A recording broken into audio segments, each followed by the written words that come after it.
الحمدللہ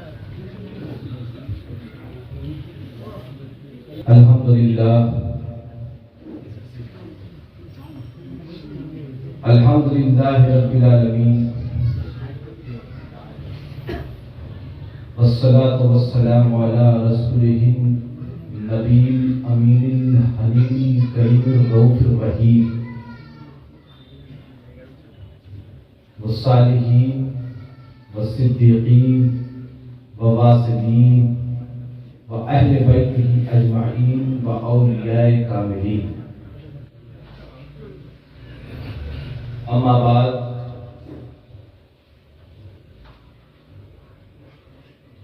وقال اللہ تبارک وتعالی علی القرآن المجید والفرقان الحمید. اعوذ باللہ من الشیطان الرجیم، بسم اللہ الرحمن الرحیم. وَلِلَّهِ الْمَثَلُ الْأَعْلَى. صدق اللہ العلی العظیم وصدق رسولہ النبی الامین الکریم.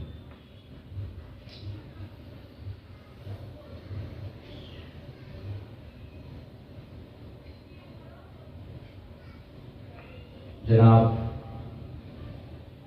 حضرت قاضی سلطان الاعظم صاحب زیب سجادہ آستانہ عالیہ حبیبیہ و شہزادگان رحمانی،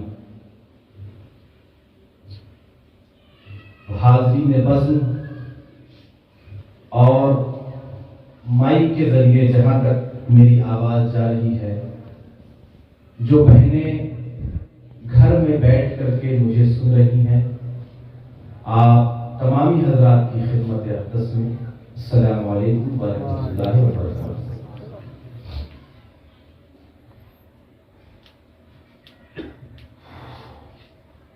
میں نے آپ کے سامنے قرآن پاک کی ایک چھوٹی سی آیت پڑھی، وَلِلَّهِ الْمَثَلُ الْأَعْلَى، بس جس کے معنی یہ ہوتے ہیں اور اللہ کے لیے ہی ہے مثل اعلیٰ. اور مثل اعلیٰ نہیں سمجھ آیا، میں اس کو اور توڑ دیتا ہوں کہ اور اللہ کے لیے ہی ہے سب سے بڑی شان، اور اللہ کے لیے ہی ہے سب سے بڑی شان. اب کوشش کروں گا، یہ تو نہیں کہتا کہ سمجھا دوں گا، کوشش کروں گا کہ اپنی بات کو آپ کو سمجھا سکوں. اور جو علماء کا طریقہ ہے کہ مشر کے بول دیجئے سبحان اللہ، زور سے بول دیجئے سبحان اللہ، تو میں یہ سب بات آپ سے نہیں کہنے والا. اچھا لگے تو کہیے سبحان اللہ، نہ لگے تو کوئی بات، بلکہ میرے لیے باعث مسرت اور باعث فخر بات یہ ہوگی کہ اگر آپ مجھ سے کچھ سیکھ جائیں اور آگے جا کر کے کسی اور کو بھی سکھائیں، تو یہ وہ سبحان اللہ اور ماشاء اللہ بولنے سے زیادہ مجھے زیادہ فخر حاصل ہوگا کہ آپ اگر مجھ سے کچھ سیکھ جائیں. اور کوشش کروں گا سکھانے کی، یہ نہیں کہتا کہ سکھا ہی دوں گا.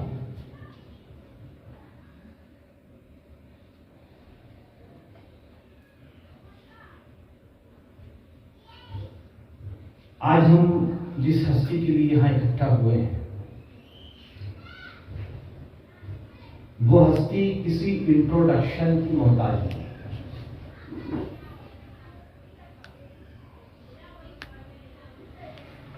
وہ ذات بودہ صفات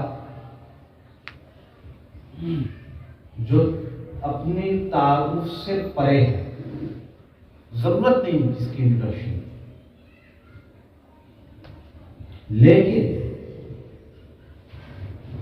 چونکہ بہت سارے لوگ ایسے ہیں جو صرف نام ہی جانتے ہیں اور اس ہستی کا پچھلا بیک گراؤنڈ یا گھرانہ یا خاندان یا تعلیمی ماحول، کس ماحول میں وہ پلا، کیسے پڑھا، کیسے اس نے بزرگی حاصل کی، یہ سب چیز نہیں جانتے، جس کی طرف برادر محترم نے ابھی آپ کو پوائنٹ آؤٹ کیا.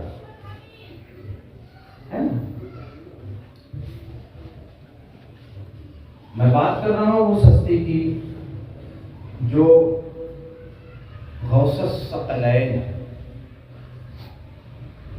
ثقلین کے معنی ہوتے ہیں، ثقلین کے بہت سارے معنی ہیں، لیکن ثقلین کی ایک معنی ہے کہ جن و انس، انسان اور جنوں کے غوث ہیں۔ غوث الثقلین تو وہ ہستی جو غوث الثقلین ہے، ملحق الاصاغر بالاکابر ہے، سلم الاحوال ہے، قطب الظواہر ہے، شیخ الجن والانس ہے، سلطان الاولیاء ہے اور برہان المصطفیٰ ہے۔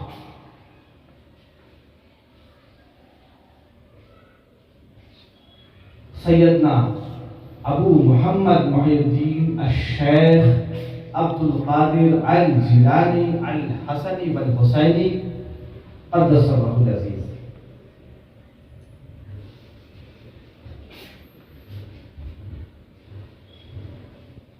دیکھیں کہ برادر محترم نے ایک واقعہ آپ کے سامنے رکھا کہ حضور غوث پاک کے سامنے ایک شکل نمودار ہوئی، ایک شکل آئی اور اس شکل نے یہ کہا کہ عبد القادر، میں نے تم پر وہ ساری چیزیں حلال کی جو میں نے دوسروں پر حرام کی۔ حضور غوث پاک نے فرمایا حول ولا قوت، یہ کچھ روایتوں میں ہے اعوذ باللہ من الشیطان الرجیم۔ یہ دونوں جو چیزیں ہیں یہ شیطان کو بھگانے کے لیے ہوتی ہیں۔ تو واقعہ چونکہ ایک کتاب سے تھا، دوسرے علماؤں نے بھی اپنی کتابوں میں بھی اس کو ذکر کیا ہے۔ الفاظ تھوڑے سے مختلف ہیں، تھوڑے سے، بہت زیادہ نہیں، واقعہ یہی ہے، تھوڑے سے مختلف الفاظوں کے ساتھ، تھوڑے سے الگ الفاظوں کے ساتھ کہ پوچھا اس نے، یعنی شیطان نے، کہ عبد القادر تو مجھے کیسے پہچان گیا؟ فرمایا تو نے کہا کہ میں تیرا رب ہوں، یہ نہیں کہا کہ اللہ ہوں۔ عبد القادر، اس نے کہا کہ عبد القادر مبارک ہو کہ تو اپنی علم کی وجہ سے بچ گیا۔ آپ نے پھر فرمایا لا حول ولا قوت، اس لیے کہ تو نے مجھے پھر بہکایا، کوشش کی بہکانے۔ پہلے تو بہکایا کہ میں نے تم پہ وہ چیزیں حلال کی جو میں نے دوسروں پر حرام کی۔ تو غوث پاک سمجھ گئے کہ شریعت میں تبدیل نہیں ہو سکتی، شریعت جو چلی ہے، جو رولز اینڈ ریگولیشنز محمد رسول اللہ نے بنا دیے ہیں وہی رہے گی۔ اس نے فرمایا کہ تو پہچان کیسے لیا؟ حضور غوث پاک نے اس کی بھی تشریح فرما دی، جواب دے دیا، مزید بولنے کی ضرورت نہیں بار بار۔ پھر وہ کہتا ہے کہ تو اپنے علم کی وجہ سے بچ گیا۔ آپ نے فرمایا لا حول ولا قوت اعوذ باللہ من الشیطان الرجیم، کہ تو نے مجھے پھر بہکانے کی کوشش کی، میں اپنے علم کی وجہ سے نہیں بلکہ اللہ کے فضل و کرم سے بچا ہوں۔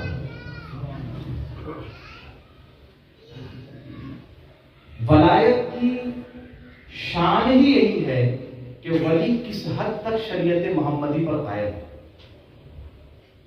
اگر شریعت سے ہٹ جائے تو پھر ولی نہیں رہتا، یہ جان لینا ضروری ہے۔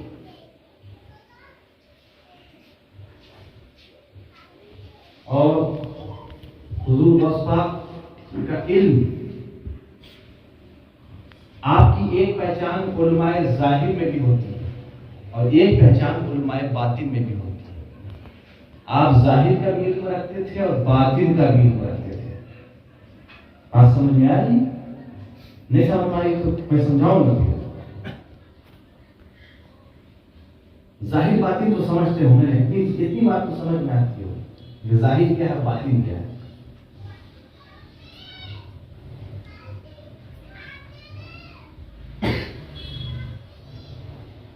علامہ ابن جوزی رحمۃ اللہ علیہ بہت بڑے عالم، اپنے وقت محدث بھی اور عالم بھی، علامہ ابن جوزی جن کا تعلق فقہ حنبلی سے رہ چکا، اگر میں غلط نہیں کہہ رہا ہوں۔ علامہ جوزی کہتے ہیں کہ مجھے میرے ایک ساتھی نے کہا کہ بغداد میں ایک شخص فلاں ایک نام تھا جس کا نام عبد القادر ہے، وہ ہر جمعے کے دن وعظ کرتا ہے بغداد کی جامع مسجد میں، جس میں کم سے کم 70,000 لوگوں کا مجمع ہوتا ہے۔ کتنا؟ 70,000۔ اور ہر منگل کے دن وعظ کرتا ہے اپنی خانقاہ میں، اور ہر اتوار کے دن وعظ کرتا ہے اپنی خانقاہ میں خاص لوگوں کے لیے۔ تو چلو میں تمہیں اتوار کے دن لے لوں۔ ابن جوزی کہتے ہیں کہ میں اتوار کے دن گیا، حضور قصص ثقلین تشریف فرما تھے۔ جو میرے ساتھی تھا اس نے میرا انٹروڈکشن کرایا کہ یہ فلاں ہے، جوزی ہے، یہ ہے، وہ ہے، بڑا عالم ہے۔ حضور غوث پاک نے قرآن کی ایک آیت پڑھی اور اس آیت کی ایک تفسیر پڑھی اور پوچھا کہ بتاؤ یہ تفسیر جانتے ہو کہ نہیں؟ کہ ہاں میں یہ تفسیر جانتا ہوں۔ ابن جوزی سے پوچھ رہے ہیں حضور غوث پاک، ہاں میں یہ تفسیر جانتا ہوں۔ پھر دوسری تفسیر پڑھی اسی آیت کی کہ یہ جانتے ہو؟ کہ ہاں یہ جانتا ہوں۔ پھر تیسری تفسیر پڑھی، اس طرح سے کرتے چلے گئے اور 14 تفسیریں پڑھی ایک آیت کی۔ کتنی؟ 14۔ علامہ جوزی کہتے ہیں کہ میں ہر تفسیر جانتا تھا۔ پھر آپ نے 15ویں تفسیر پڑھی اور مجھ سے پوچھا، میں نے کہا واللہ میں اسے نہیں جانتا، یہ تفسیر میں نے آج تک نہیں پڑھی۔ ایک ایسا عالم جو ولی بھی ہے اور ظاہری علم بھی رکھتا ہے اور باطنی علم، یہ تو علم ظاہر کی بات تھی۔ پھر علامہ جوزی لکھتے ہیں کہ حضور غوث پاک نے فرمایا، بیٹے یہ تو قال سنایا ہے، یعنی ظاہری باتیں سنائی ہیں، اب مجھ سے حال سنو، اب باطنی باتیں سنو۔ علامہ جوزی کہتے ہیں کہ آپ نے باطنی تفسیر پہلی ایک تفسیر پڑھی اور علامہ جوزی کا حال یہ تھا کہ انہوں نے اپنا سر پٹخ دیا، کپڑے پھاڑ ڈالے۔ ایسا ایک شخص شیخ عبد القادر، جنہیں ہم عرف عام میں پیران پیر یا غوث الاعظم بھی کہتے ہیں یا بڑے پیر بھی کہتے ہیں، کبھی آپ نے کبھی بھی یہ سوچا کہ حضور غوث پاک کو ہی بڑے پیر کیوں کہتے ہیں؟ کیا حضور غوث پاک سے بڑے پیر نہیں تھے؟ تھے نا۔ سلسلہ قادریہ کا شجرا اٹھائیے تو اوپر میں بہت بزرگ ملے گے آپ کو۔ ان کے خود کے پیر و مرشد تھے، پھر ان کے دادا پیر تھے۔ اوپر کے بزرگوں میں بات کی جائے تو حضرت جنید بغدادی تھے، جو غوث پاک سے اوپر کے بزرگوں کی بات کرتا ہوں۔ ہم غوث پاک کا شجرا پڑھتے ہیں، غوث پاک جن کا شجرا پڑھتے تھے میں ان کی بات کر رہا ہوں۔ غوث پاک جن بزرگوں کا شجرا پڑھتے تھے میں ان کی بات کر رہا ہوں۔ جنید بغدادی تھے، عبداللہ صبری سختی تھے، معروف کرخی تھے، حبیب اجمعی تھے، ائمہ اہل بیت تھے۔ لیکن بڑے پیر دستگیر یا پیران پیر صرف حضور غوث ثقلین کو ہی کیوں کہا جاتا ہے؟ کبھی اس پر غور کیا ہے؟ کبھی ٹھہر کے کبھی دماغ میں یہ خیال آیا کہ نہیں آیا؟ آپ لوگ بتائیں مجھے، نہیں آیا۔ اچھا یہ بتائیے کہ ولایت شروع کہاں سے؟ یہ ولیوں کا یہ سلسلہ ہے، یہ شروع کہاں سے؟ حضرت علی سے۔ ولایت کا دروازہ تو وہیں کھلا ہے، من کنت مولا فی ھذا علی مولا۔ نبوت کا دروازہ بند ہوا، ولایت کا دروازہ کھلا ہے۔ تو جو سب سے بڑا ولی ہے، ولیوں کا ولی ہے، جو علی ہے، اسے ہم بڑا پیر نہیں کہتے۔ اور حضور غوث پاک کو ہی بڑے پیر، دستگیر، پیران پیر سارے نام سے یاد کرتے ہیں۔ وجہ کیا ہے؟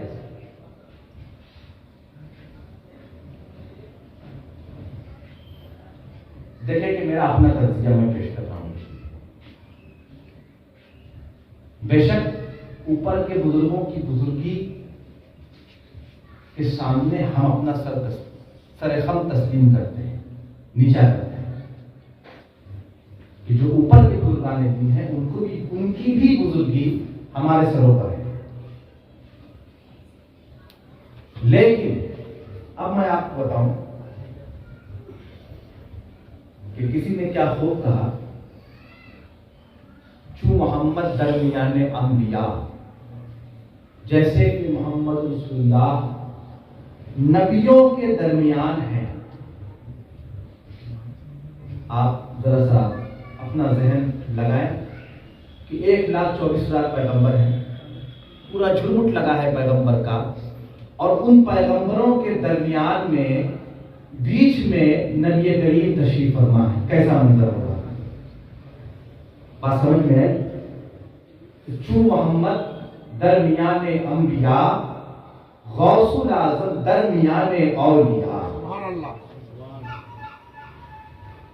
چوں محمد درمیان انبیاء، غوث الاعظم درمیان اولیاء۔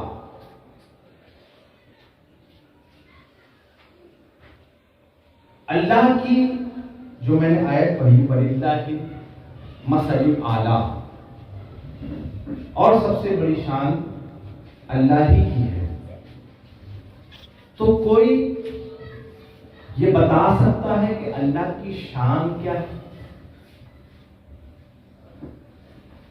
اللہ تو خود اپنے آپ میں شان والا ہے، تو اس کی شان کیا ہے؟ اب اللہ کے 99 نام، کیا نام اس کی شان ہے؟ کیا صفات نام ہے؟ نام کے ساتھ نام کی صفت، ہم لوگ اردو میں اس کو صفت کہتے ہیں، یعنی ہر نام کے ایک معنی، ایک میننگ ہوتا ہے۔ تو اللہ کے جو 99 نام ہے اس کے میننگ بھی ہیں، صفات ہیں، تو کیا وہ اس کی شان ہے؟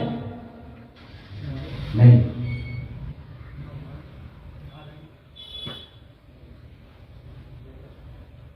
آپ نے کبھی علماء سے ایک واقعہ سنا ہوگا، یا ہو سکتا ہے نہ بھی سنا ہو۔ ایک واقعہ عرش پر پیش آیا ہے، اور اس کو امام قسطلانی، بہت بڑے عالم امام قسطلانی رحمۃ اللہ تعالی علیہ، اپنی کتاب المواہب اللدنیہ میں لکھتے ہیں۔ کتاب کا نام المواہب اللدنیہ، لکھنے والے امام قسطلانی رحمۃ اللہ تعالی علیہ، بڑے محدث گزرے ہیں، بڑے مفسر بھی گزرے ہیں۔ وہ لکھتے ہیں کہ ایک واقعہ عرش پہ پیش آیا کہ اللہ رب العزت نے تمام انبیاء کی روحوں کو اکٹھا کیا، تمام انبیاء کی روحوں کو اکٹھا کیا، اور تمام انبیاء سے عہد لیا، قسم لیا کہ اس ذات کے بارے میں قسم کھاؤ کہ تم اس پر ایمان لاؤ، اس کی نبوت تمہاری نبوت سے اوپر ہوگی، تم اس کے نیچے رہو گے، تم اس ذات کی قسم کھاؤ۔ وہ ذات محمدی تھی۔ بات سمجھ میں آئی میری؟ غوث الاعظم کو بڑے پیر کیوں کہتے ہیں؟ میرا آج سمجھانا منتظر نہیں ہے، اس کے بعد میں آپ سے رخصت لے لوں گا۔ کیا فرمایا کہ اس ذات کی قسم کھاؤ۔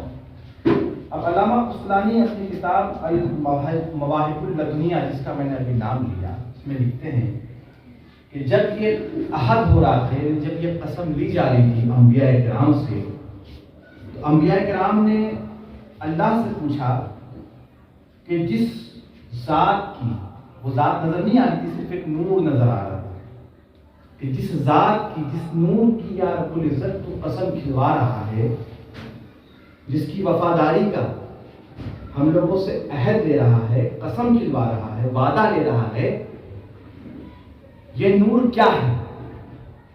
یہ کون سا نور ہے؟ بتا دے۔ اللہ رب العزت فرماتا ہے اپنے انبیاء کرام سے کہ یہ نور محمدی، یہ نور محمدی ہے۔ تمام انبیاء، اب علامہ قسطلانی میرے لفظ نہیں ہے، علامہ قسطلانی کے لفظ، وہ لکھتے ہیں کہ گویا سب انبیاء کرام، جتنے انبیاء کرام تھے، گویا سب انبیاء کرام نے اپنی گردن جھکا دی۔ کیا جھکائی؟ لفظ کو یاد رکھیے، آگے اسی پر بات کرنے والا۔ گویا تمام انبیاء نے، جو انبیاء وہاں موجود تھے، انہوں نے اپنی گردن جھکا دی۔ کس کے سامنے؟ نور محمدی کے سامنے۔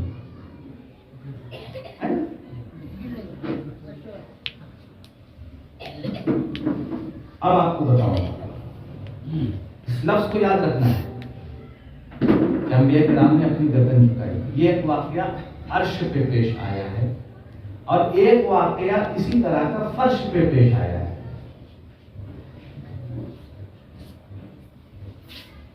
ایک واقعہ عرش پہ پیش آیا ہے، ایک واقعہ فرش پہ پیش آیا ہے کہ جب بغداد میں میرے غوث نے حالت استغراق میں یہ فرمایا تھا، قدمی حاضی علی رحمت کل ولی اللہ، میرا یہ قدم تمام اولیاء کی گردن پر ہے۔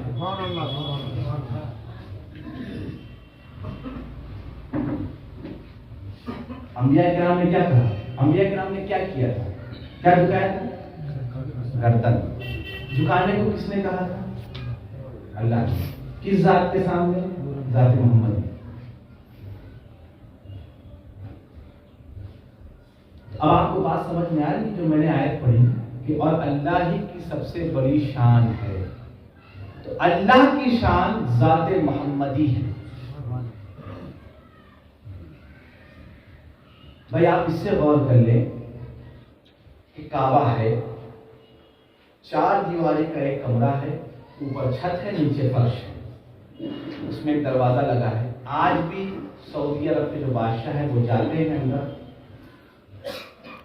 آج کل تو موبائل کا زمانہ ہے، ویڈیو بھی اندر کا چلا آتا ہے۔ آپ نے کبھی دیکھا کہ اس کے اندر اللہ ہے؟ نظر آیا؟ نہیں۔ کعبے میں اللہ نظر آتا ہے؟ نہیں۔ وہ دنیا کو ایک ڈائریکشن میں لانا تھا، اس لیے کعبے کو قبلہ کیا، ورنہ آج کوئی ادھر بھاگتا، کوئی ادھر نماز پڑھتا، کوئی ادھر نماز پڑھتا۔ ایک ڈائریکشن میں لانا تھا دنیا کو۔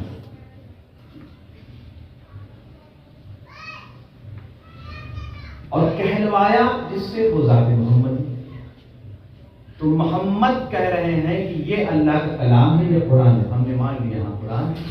محمد کہتے ہیں یہ کعبہ ہے، اللہ کا گھر ہے، ہم نے مان لیا ہاں کعبہ ہے۔ محمد کہتے ہیں تم پر نماز فرض ہے، ہم نے مان لیا ہاں نماز فرض ہے۔ محمد رسول اللہ کہتے ہیں تم پر روزہ فرض ہے، ہم نے مان لیا ہاں روزہ فرض ہے۔ حالت اس زمانے کی یہ تھی کہ اگر محمد رسول اللہ، میں اگر غلط کہہ رہا ہوں تو آپ کا جوتا میرا سر۔ حالت اس زمانے کی تھی کہ جو محمد عربی کہتے ہیں، صحابہ کرام اس آپ کے اس حکم پر، اس فرمان پر اپنا سر تسلیم کر خم کر دیتے تھے، سر تسلیم نیچا کر دیتے تھے۔ حتیٰ کہ حالت یہ تھی کہ اگر محمد عربی یہ کہہ دیتے کہ میں خدا، تو صحابہ کرام یہ بھی کہتے کہ ہاں آپ ہی خدا۔ لیکن محمد نے ایسا کہا نہیں۔ ذات خدا بندی الگ ہے، ذات نبوی الگ ہے۔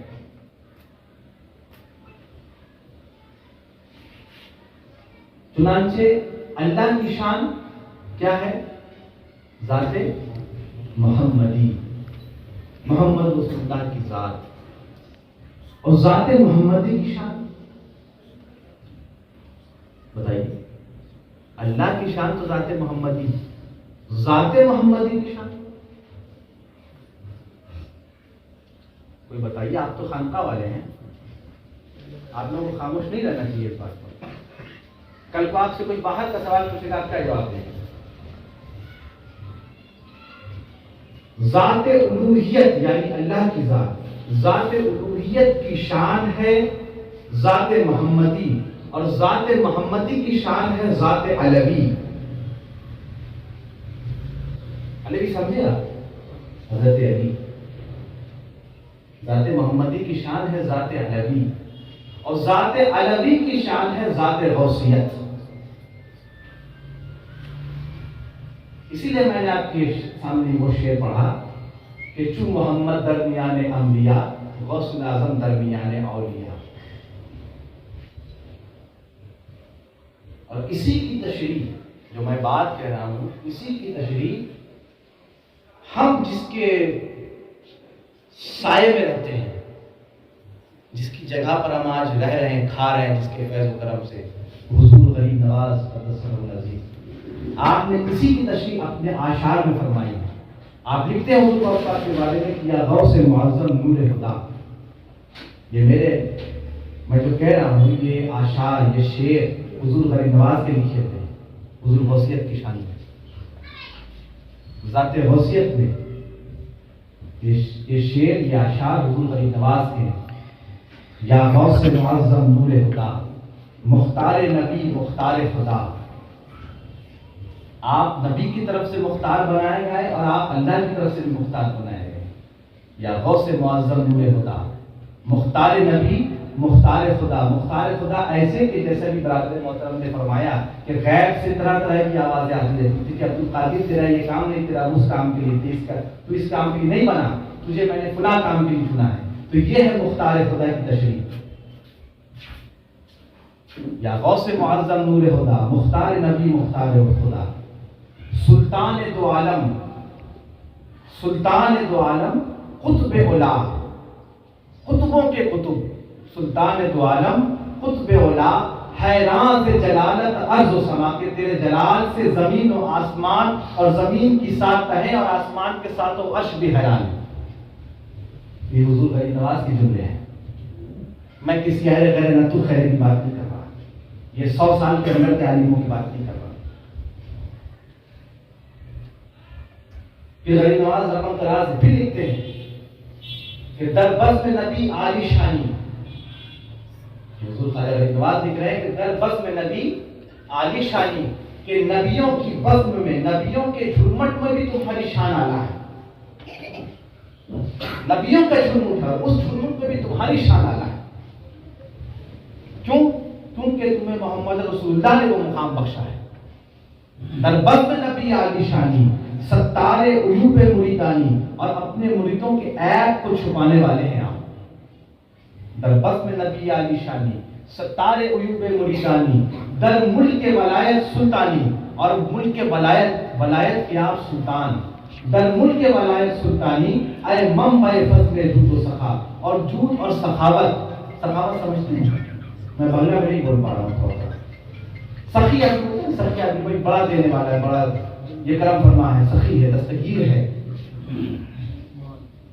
منبع فضل جود و سخا، اور آپ سخاوت کی، آپ رحم و کرم کا منبع ہیں۔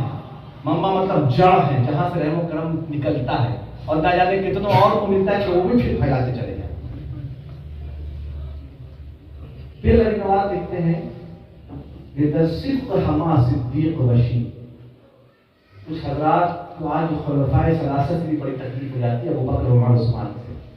آپ یہ جان لو کہ غریب نواز کیا لکھا ہے کہ در صدق ہما صدیق وشی، کہ آپ کی سچائی، حضور غوث پاک کی سچائی حضرت ابوبکر صدیق کی صدق کی طرح ہے، آپ کی سچائی کی طرح، ابوبکر کی سچائی کی طرح حضور غوث پاک کی سچائی۔ در صدق ہما صدیق وشی، در عدل عدالت چو عمری، کہ آپ کا انصاف حضرت عمر کی طرح، آپ کی سچائی حضرت ابوبکر کی طرح، آپ کا انصاف حضرت عمر کی طرح۔ در صدق ہما صدیق وشی، در عدل عدالت چو عمری، اے کان حیا عثمان غنی، کہ آپ کی حیا عثمان غنی کی طرح، اے کان حیا عثمان غنی، مانند علی با جود و سخا، کہ آپ کی جود، آپ کی سخاوت حضرت علی کی طرح۔ یہ غوث پاک کی جود ہے۔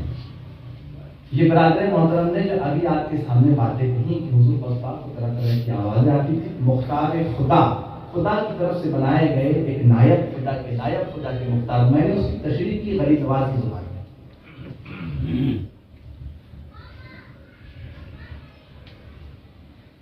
تو بات سمجھ میں آ رہی ہے آپ کو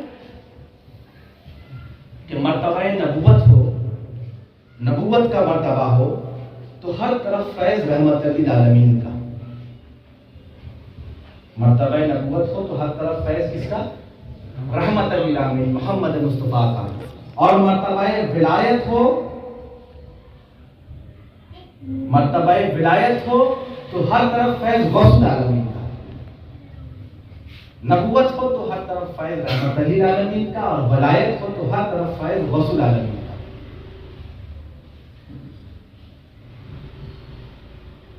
ایک واقعہ عرش کا میں نے سنایا، اب جو فرش کا واقعہ تھا کہ حضور غوث پاک نے خود فرمایا کہ قدمی حاضی علی رقبت کل ولی اللہ، میرا یہ قدم تمام اولیاء کی گردن پر ہے۔ ذرا ٹھہر کے پہلے یہ آپ سمجھ لیں کہ حضور غوث پاک نے یہ نہیں فرمایا کہ میرا یہ قدم تمام مریدین کی گردن پر ہے، یا یہ نہیں فرمایا کہ میرا یہ قدم میرے مریدین کی گردن پر ہے۔ کیا فرمایا؟ کہ میرا یہ قدم تمام اولیاء کی گردن پر ہے۔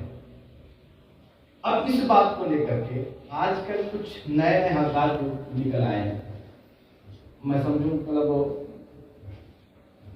یہ ابھی انڈے سے نکلے ہوئے نئے نئے بچے ہیں، معاف کریے، انڈا سے بچہ نکلتا ہے چھوٹا سا ہوتا ہے، نیا چلاتا بہت ہے، چڑیا کا بچہ ہوتا ہے نا، تو انڈا سے نکلتا ہے تو چلاتا بہت ہے، چین چین کرتا، تو یہ نئے نئے سب انڈے سے نکلے ہوئے بچے ہیں۔ ایسے ایسے لوگ جن کا تعلق سلاسل سے، تصوف سے تعلق رکھتے ہیں، لیکن کسی دوسرے سلسلے میں، کوئی چشتی ہے، کوئی نقشبندی ہے، کوئی سہروردی ہے نا، ان کو اس بات پر اعتراض ہے کہ اگر انہوں نے ایسا کہا تو وہ اپنے مریدین کے لیے قادریوں کی ٹھیک ہے، ہم چشتیوں کا ان سے کیا مطلب اس بات سے، ہم چشتیوں کا اس بات سے کیا مطلب کہ میرا یہ قدم تمام اولیاء کی قدم، وہ سلسلہ قادریہ کے حضور کے قادریوں کے لیے ٹھیک ہے، ہم تو چشتی ہیں۔ نہیں، یہ بات غلط ہے۔ اگر کوئی یہ کہتا ہے کہ اس کی کم فہمی اور کم علمی ہے، اس کے پاس علم نہیں، اس نے پڑھا نہیں ہے۔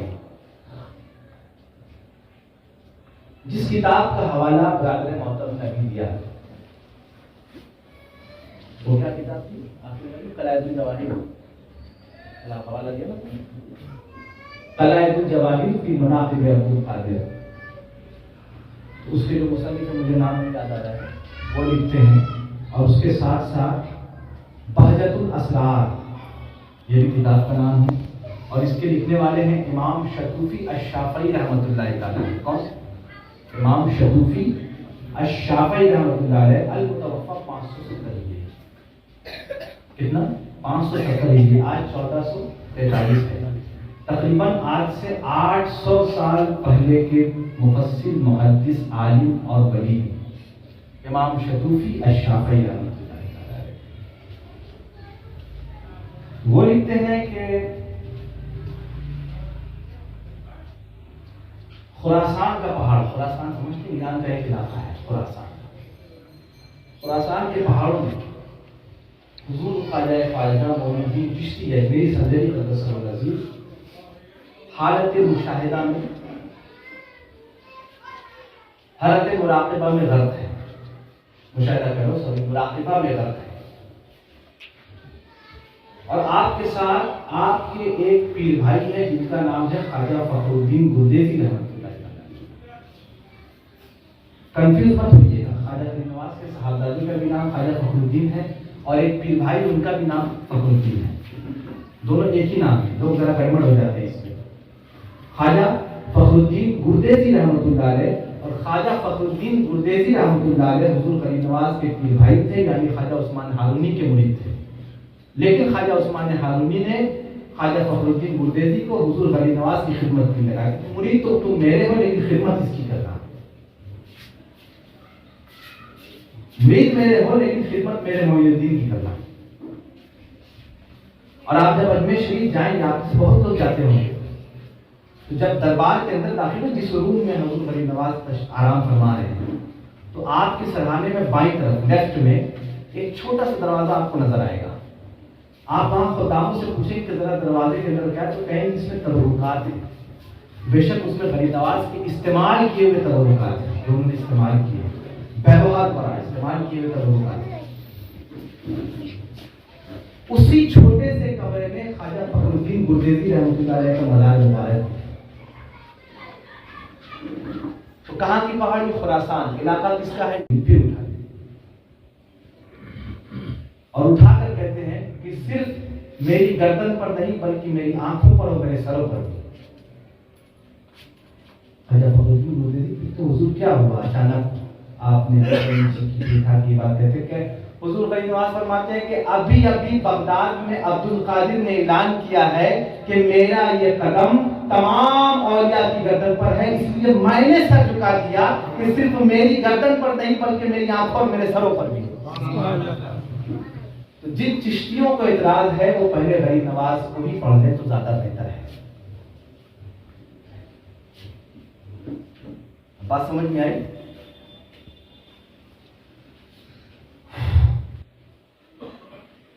یہ فرماتے ہیں کہ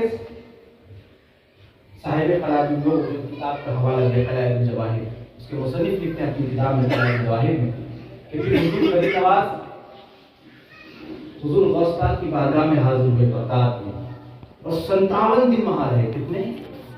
57 ڈیز، 57 دن آپ نے وہاں قیام کیا اور حضور غوث پاک سے علم باطن بھی سیکھا۔ کون سیکھ رہا ہے؟ غریب نواز۔ کس سے سیکھ رہے ہیں؟ غوث پاک سے۔ کیا سیکھ رہے ہیں؟ علم ظاہر نہیں، علم باطن۔ علم باطن بھی سیکھا اور 57ویں دن حضور غوث پاک سے فرماتے ہیں حضور غریب نواز کہ یا شیخ عراق مجھے دے دیجیے۔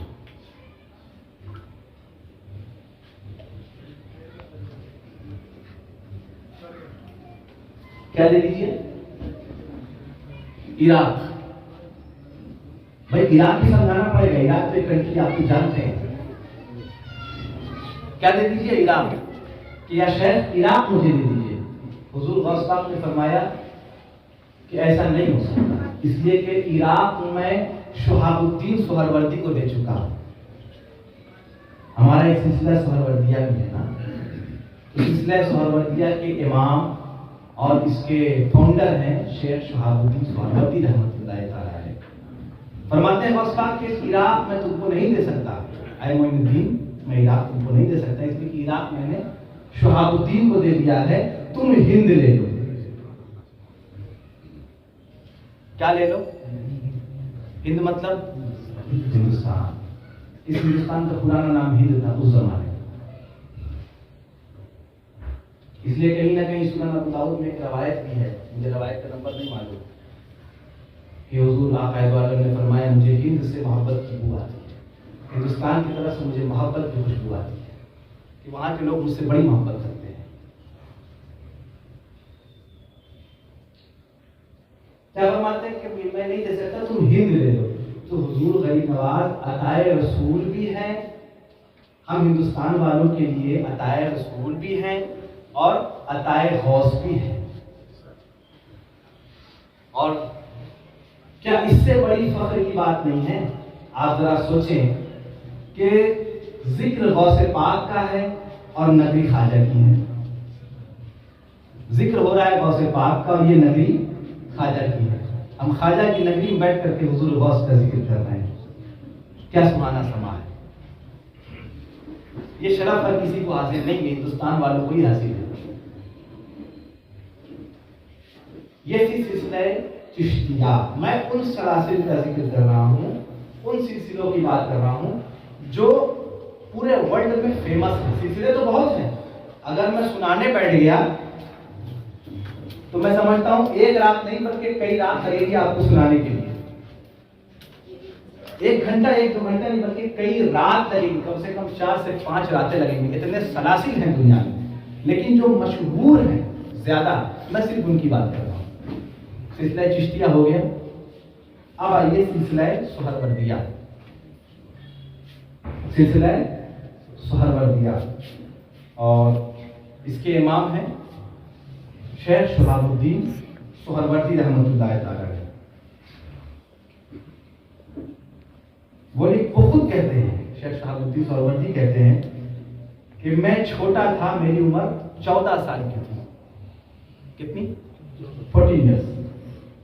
میری عمر 14 سال کی تھی اور کچھ روایتوں میں ہے کہ 16 سال کی۔ اب 14 ہو یا 16 ہو، اسی دونوں میں سے کوئی ایک ہے۔ میں چھوٹا تھا، میری عمر 14 سال کی تھی، میں نے معقول اور منقول کے تمام علوم پڑھ لیے تھے۔ معقول منقول سمجھتے ہیں؟ نہیں سمجھتے ہوں گے، وہی سمجھتا ہوگا جس نے پڑھا ہے۔ جیسے آپ تعلیم حاصل کرتے ہیں نا، HS مدھمک، تو آپ مدرسے میں جائیں گے تو وہاں بھی ایک ڈگری ہوتی ہے، مولانا، حافظ، قاری۔ تو علم معقول کی الگ ڈگری ہوتی ہے، علم منقول کی الگ ڈگری ہوتی ہے۔ تو یہ تمام ظاہری علم ہے، آپ اس کو ایسے سمجھ لیں، پورا سمجھاؤ نہیں، بہت وقت لگے گا۔ ظاہری علم ہے، معقول اور منقول، تمام علوم میں نے پڑھ لیے تھے، اور میرا سینہ، شاہ رخ سرور جی کہتے ہیں، میرا سینہ علم کا سمندر ہو گیا تھا، علم کا سمندر ہو گیا تھا۔ تو کہتے ہیں میرے پیر و مرشد یعنی حضرت ابو نجیب عبد القاہر سہروردی رحمۃ اللہ تعالی، یہ شیخ شہاب الدین سہروردی کے پیر و مرشد ہیں، اور ہمارے سلسلے میں ان کا نام بھی ہے۔ جتنے سہروردی ہیں نام پڑھنا پڑے گا۔ حضرت شیخ ابو نجیب عبد القاہر سہروردی، جو رشتے میں شیخ شہاب الدین سہروردی کے چچا تھے، پیر بھی تھے اور چچا بھی تھے، پیر بھی ہیں اور چچا بھی ہیں۔ فرماتے ہیں کہ مجھے غوث پاک کی بارگاہ میں لے گئے۔ شیخ ابو نجیب رحمۃ اللہ علیہ شیخ شہاب الدین سہروردی کو غوث پاک کی بارگاہ میں لے گئے جب ان کی عمر 14 یا 16 برس کی تھی۔ اب بات یہاں تک سمجھ میں آ گئی، آگے بڑھتا ہوں۔ اور حضور غوث پاک کی بارگاہ میں عرض کیا کہ حضور یہ میرا بیٹا ہے۔ بھتیجے تھے نا، تو بھتیجے کو بیٹا بھی تو کہا جاتا ہے نا، آپ کا بھی بھتیجا، آپ کہتے ہیں میرا بیٹا ہے۔ حضور یہ میرا بیٹا ہے، علوم سارے پڑھ لیے اس نے، ظاہری، معقول، منقول۔ اب یہاں لایا ہوں کہ آپ سے فیض حاصل کر سکیں۔ کس سے؟ حضور غوث پاک سے۔ شیخ شہاب الدین رحمۃ اللہ علیہ فرماتے ہیں کہ حضور غوث پاک نے اپنا دست مبارک، ہاتھ کو فارسی میں کہتے ہیں دست، اپنا دست مبارک میرے سینے پر پھیرا، یوں پھیرنا کہتے ہیں، رکھنا ہوتا ہے یہ، رکھ دیا، اور پھیرنا ہوتا ہے یہ، اس طرح سے اوپر سے نیچے لے کے چلے گئے۔ اپنا دست مبارک میرے سینے پر پھیرا تو میرے سارے علوم ظاہری جاتے رہے، جتنا علم میں نے سیکھا تھا سب چلا گیا۔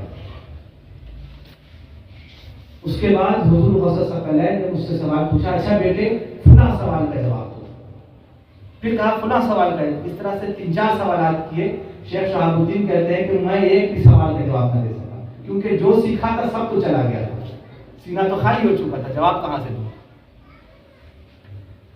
پھر فرماتے ہیں کہ پھر سے اپنا ہاتھ میرے سینے پر پھیرا، پھر سے میرا اپنا ہاتھ میرے سینے پر پھیرا، اور پہلے کیا تھا؟ علم ظاہر تھا، باطن نہیں تھا، علم ظاہر سیکھا تھا۔ اب شہاب الدین سہروردی کہتے ہیں کہ دوبارہ ہاتھ پھیرا اور علم ظاہر اور علم باطن سے میرا سینہ بھر گیا۔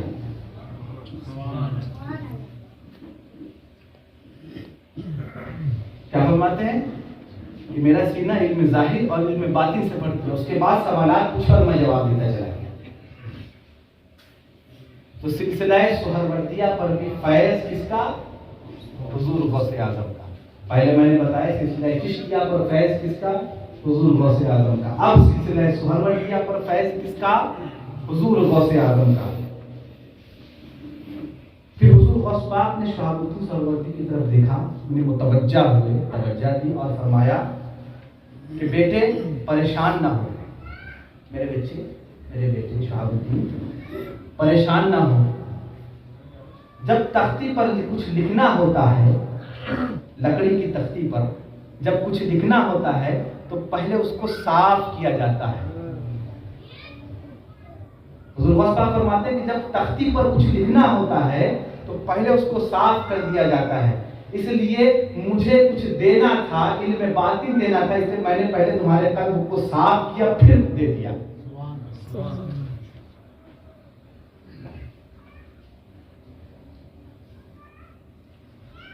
اب آئیے سلسلہ نقش بندیہ، چشتیہ ہو گیا، سہروردیہ ہو گیا، اب نقش بندیہ۔ ہمارا ایک شجرہ نقشبندی بھی ہے نا. اب یہ جو کتاب ہے بہجت الاسرار، اسی کے مصنف امام شطوفی لکھتے ہیں کہ فرماتے ہیں کہ حضور غوث پاک ایک سفر کے دوران بخارا کی طرف سے گزرے. بخارا ایک جگہ ہے، بخارا ایک جگہ ہے، آپ سرچ کریں گے آج نیٹ پہ تو مل جائے گا. بخارا، سمرقند، بخارا، یہ ایران کے علاقوں کے آس پاس آپ کو پڑے گا سارے. تو کب بخارا کی طرف سے گزرے، کون گزرے؟ حضور غوث پاک. حضور غوث پاک بخارا کی جانب سے گزرے. فرماتے ہیں امام شطوفی کہ بخارا کی جانب چہرہ مبارک کیا. بخارا داخل نہیں ہوئے، جا رہے ہیں کہیں اور، بخارا کی جانب سے گزرے، بخارا کی طرف اپنا چہرہ کیا اور کھڑے ہو کر فرمایا. کس نے؟ حضور غوث پاک نے. بخارا کی طرف چہرہ کیا اور کھڑے ہو کر فرمایا، میرے 157 سال بعد. کتنا؟ 157 بشر بنگلہ میں.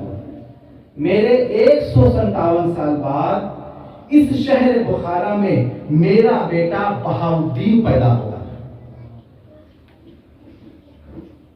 میرے 157 سال بعد اس شہر بخارا میں میرا بیٹا بہاؤالدین پیدا ہوگا.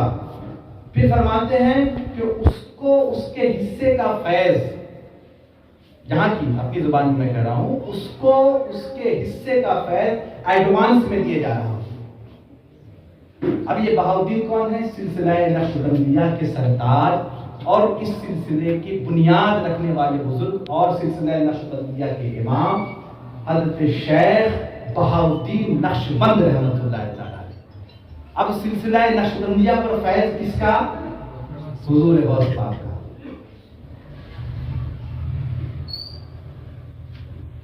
اسی سلسلے کے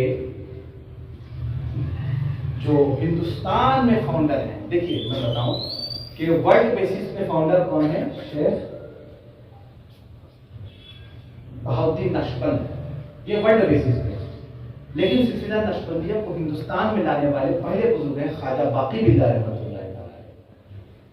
آپ کبھی دلی جائیں گے تو دہلی 6 کا جو علاقہ ہے جامع مسجد کے پاس، وہاں خواجہ باقی باللہ کا مزار آپ کو ملے گا. ہاں، ریلوے اسٹیشن میں بہت قریب ہے. دہلی 6 کا علاقہ ہے. جیسے آپ کو کلکتہ 24، کلکتہ 18، وہ دہلی 6 ہے. خواجہ باقی باللہ رحمۃ اللہ سلسلہ نقشبندیہ کو ہندوستان میں لانے والے پہلے بزرگ ہیں. اور آپ کے خلیفہ ہیں جنہوں نے سلسلہ نقشبندیہ کو ہندوستان میں مضبوط طریقے سے قائم کر دیا اور ہر علاقے میں پہنچانے کا ہاتھ جس بزرگ کا ہے وہ آپ ہی کے خلیفہ ہیں شیخ احمد فاروقی المعروف امام ربانی مجدد الفسانی رحمۃ اللہ تعالی. حضرت مجدد الفسانی رحمۃ اللہ تعالی، جن کے بارے میں مشہور ہے. آپ اگر ہسٹری پڑھیں گے تو آپ کو پتہ چلے گا. کوئی اگر ہسٹری کا اسٹوڈنٹ ہو تو اسے معلوم ہوگا کہ جنہوں نے اکبر بادشاہ کو جو اس نے دین نکالا تھا، دین الہی کے اپوز کیا تھا، مطلب اس کی مخالفت کی تھی. سمجھ میں بات آئی؟ امام ربانی مجدد الفسانی رحمۃ اللہ تعالی. اور ان کا مزار آپ کو ملے گا سرہند شریف، پنجاب میں. امام ربانی مجدد جتنے ہندوستان میں جہاں جہاں سلسلہ نقشبندیہ چل رہا ہے، جس خانقاہوں میں تمام بزرگوں کو، سلسلہ نقشبندیہ کے بزرگوں کو، تمام بزرگوں کو امام ربانی پر جا کر ایک ہو جانا پڑے گا. وہیں سے سارا فیض وہیں سے حاصل ہوگا. یہ وہی امام ربانی ہے. وہ اپنی مکتوب میں لکھتے ہیں، مکتوبات امام ربانی میں. ان کی کتاب ہے، کیا ان کی کتاب ہے، نام ہے اس کا مکتوبات امام ربانی. 3 جلدوں میں، مطلب بنگلہ میں کہتے ہیں کھنڈو پرتم کھنڈو، دوتیو کھنڈو، تیتیو کھنڈو، یہی کہتے ہیں نا بنگلہ میں 1 2 3. تو وہ 3 کھنڈوں میں، 3 جلدوں میں میرے والد محترم کی الماری میں رکھی ہوئی ہے. تو وہ لکھتے ہیں، امام ربانی لکھ رہے ہیں کہ طریق ولایت پر، ولایت کے طریقے پر حضور اقدس صلی اللہ تعالیٰ علیہ وسلم کی امت میں کون لکھ رہا ہے؟ امام ربانی مجدد ثانی سلسلہ نقشبندیہ کے امام ہندوستان میں کہہ وہ لکھ رہے ہیں اپنی مکتوبات امام ربانی میں کہتے ہیں کہ طریق ولایت میں حضور اقدس صلی اللہ تعالیٰ علیہ وسلم کی امت میں، حضور کی امت میں حضور سیدنا مولا علی المرتضیٰ کو اللہ تعالیٰ نے پوری ولایت کا منبع اور فاتح بنایا ہے۔ کس کو؟ مولا علی المرتضیٰ شیخ خدا علیہ السلام کو اللہ رب العزت نے حضور کی امت میں پوری ولایت کا منبع کہتے ہیں جڑ، جہاں سے ولایت نکل رہی ہے، شروع ہوتی ہے، منبع ولایت کا فیض جہاں سے جاری ہوتا ہے۔ اردو سمجھ میں آ رہی؟ میں اردو میں بول رہا ہوں، اگر آپ کو سمجھ میں آ رہی تو بتائیں، جہاں ڈیفیکلٹ پریشانی سے پوچھ لیجیے گا۔ ولایت کا منبع اور فاتح بنایا، پھر سیدہ کائنات فاطمہ الزہرا ہوئی، منبع اور فاتح۔ پہلے کون ہوئے؟ مولا علی مرتضیٰ۔ پھر فرماتے ہیں کہ پھر سیدہ کائنات سیدہ فاطمہ الزہرا ہوئی، پھر امام حسن ہوئے، پھر امام حسین ہوئے، اور پھر اسی طرح سے ائمہ اہل بیت ہوئے، ائمہ اہل بیت ہوئے۔ پھر لکھتے ہیں کہ لیکن جب، اب غور سے سنیے گا، لکھتے ہیں کہ لیکن جب حضور غوث پاک کو مقام غوثیت عطا ہوا، حضور غوث پاک کو مقام غوث کا مقام جب عطا ہوا، تب سے لے کر آج تک، اور آج سے لے کر رہتی دنیا تک، یعنی قیامت تک، رہتی دنیا تک، اب تمام ولی غوث الاعظم کے محتاج ہیں۔ کون لکھ رہا ہے؟ امام ربانی مجدد ثانی سلسلہ نقشبندیہ کے امام، اگر میں کہوں تو ہندوستان، وہ لکھ رہے ہیں کہ تمام ولی حضور غوث پاک کے محتاج ہیں۔ پھر آپ کو ایک ایسے شخص کا حوالہ دوں، لیکن نام، یہ حوالے، یہ نام یاد رکھیے گا، آپ کو آئندہ کام آنے والے ہیں، اور کبھی اگر بھول جائیے تو مجھ سے پوچھ لیجیے گا، میں بتا دوں گا۔ ایک عالم گزرے ہیں ہندوستان کے، شاہ ولی اللہ محدث دہلوی رحمۃ اللہ علیہ، اگر آپ لوگوں نے ان کا نام سنا، شاہ ولی اللہ محدث دہلوی رحمۃ اللہ، انہی کے پوتے ہیں شاہ اسماعیل دہلوی۔ شاہ اسماعیل دہلوی یہ حیدرآباد میں بہک گئے تھے، اور وہ جو کیا نام اس کا، عرب والا جو تھا، ارے وہ وہابی جو تھا عرب والا، سلفی گورنمنٹ جس کی لائی ہوئی، ابن تیمیہ، نہیں ابن تیمیہ، عبد الوہاب نجدی، جس نے وہابیت شروع کی عرب میں۔ تو عبد الوہاب نجدی کی کتاب پڑھ پڑھ کے یہ وہابی ہو گئے تھے، بہک گئے تھے۔ شاہ اسماعیل شہید، ان کو شاہ اسماعیل دہلوی بھی کہا، اس لیے کہ دہلی کے رہنے والے تھے، دہلوی کہا جاتا ہے۔ یہ پوتے ہیں شاہ ولی اللہ محدث دہلوی کے، اور بیٹے ہیں شاہ عبد العزیز محدث دہلوی۔ وہ لکھتے ہیں، کبھی کبھی ہوتا ہے نا، دیکھیں کہ اللہ رب العزت جو ہے غلط لوگوں کے منہ سے بھی صحیح باتیں کہلوا دیتا ہے، سمجھا آپ میری بات؟ غلط لوگوں کے منہ سے بھی صحیح باتیں کہلوا دیتا ہے۔ تو وہابی ہو گئے تھے، لیکن وہ لکھ رہے ہیں کہ قیامت تک، یہ ان کے جملے شاہ اسماعیل دہلوی کے جو وہابی ہو گئے تھے، ان کے جملے ہیں کہ قیامت تک کوئی ولی نہیں بن سکتا، قیامت تک کوئی ولی نہیں بن سکتا، جب تک کہ اس کی ولایت پر مولا علی المرتضیٰ اور حضور غوث الاعظم دستگیر مہر نہ لگا دے۔ یہ کون لکھ رہا ہے؟ شاہ اسماعیل شہید۔ اب سلسلہ نقشبندیہ کا ذکر کمپلیٹ ہوا، چشتیہ، سہروردیہ، نقشبندیہ ہو گیا۔ اب آئیے سلسلہ شاذلیہ، آپ نے نام سنا ہے اس کا؟ نہیں سنا ہے۔